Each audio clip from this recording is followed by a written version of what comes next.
What is going on, everybody? Welcome back to another McDonald Fork video.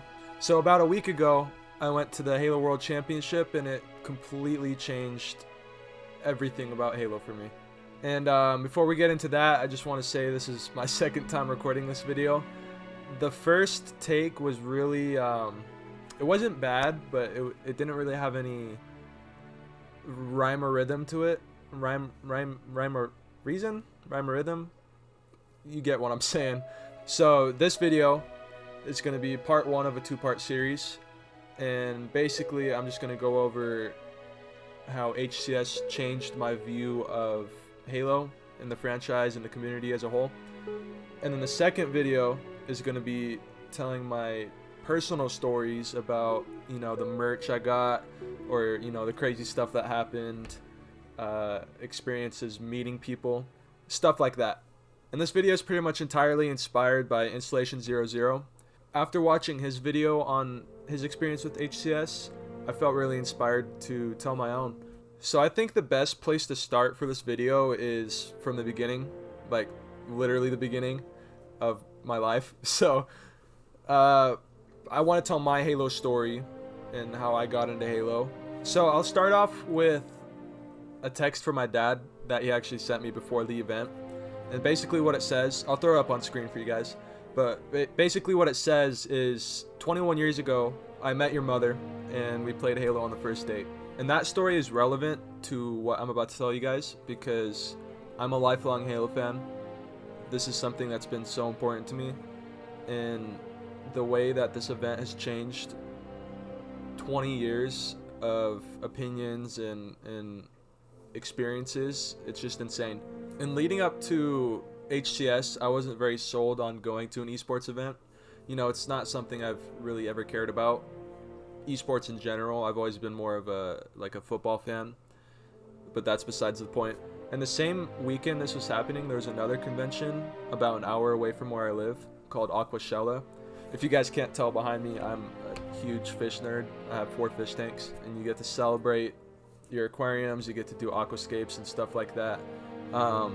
And that's something I really wanted to go to. And I would have gone to that if it wasn't for Simon from the domain. He convinced me, you know, this is going to be the biggest Halo event of all time. You need to come to this. You'll regret not going. And after a lot of thought and a lot of consideration, and also a lot of saving money, I decided, you know, how often does HCS come around? You know, this is going to be the last year of Halo Infinite esports, and Aquashella is always going to be around. So I'm going to go to this event, even if it is esports and not something I necessarily care about. I'm doing it. And that was literally the best decision I've ever made. So going into the event on Friday, you know, I kind of had low expectations. I thought maybe 500 people would show up, maybe 1,000 if we're lucky. But when I walked in those doors and just saw the sheer amount of people spread out across this convention room, I was awestruck. There must have been at least 2,000 people, and I feel like that's a conservative estimate. And all of these people showing up to this event to celebrate Halo, you know, they love it the same way I do. It was really inspiring. It's always been kind of doom and gloom for me as a Halo fan because, you know, I was born in 2005, so I kind of missed the golden era of Halo. You know, by the time I even had consciousness, it was on to Reach and Halo 4, and it's always been just negative this whole time I've been a Halo fan. And just seeing the love and support for this game at this event in person, it shocked me. And then these feelings of shock and surprise got compounded upon when the Halo CE remake was announced. Seeing the just outpour of love and support, excitement, joy when Master Chief came up on that screen in his classic Mark V armor, Unreal Engine 5, it was electric. And then seeing these classic Halo weapons on the screen in these freaking beautiful graphics, and then Silent Cartographer, just the most beautiful Halo CE map reimagined in the most beautiful engine we have. It really just, I didn't have words at the time. And then on top of all of this, we get to play the freaking game. And when I tell you guys, this is one of the best experiences I've ever had as a Halo fan. Seeing the game get revealed, walking into this booth, which is decorated so crazy, it's custom built for CE. Seeing 40 computers all with the brand new game pulled up right after we just saw it get announced. It was just, I was in disbelief.